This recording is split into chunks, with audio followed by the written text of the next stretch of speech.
Hello guys and welcome to the channel. Today I'm going to show you how you can perform reverse Google image search on your Xiaomi 13 Pro.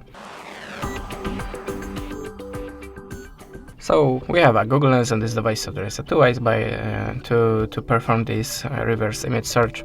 The first one is by the gallery app, so we have to open the Google Photos or just your gallery.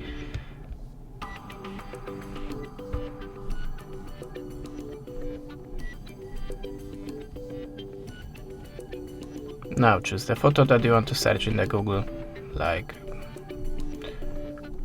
this one for example, and now just tap on the Google Lens. And now whole process starting automatically. That's it, that was the first way. The second way is by the web browser. We have to open the google.com. And now it's a very important step, remember to switch your web browser to the desktop side. Now tap on the camera icon and choose upload a file.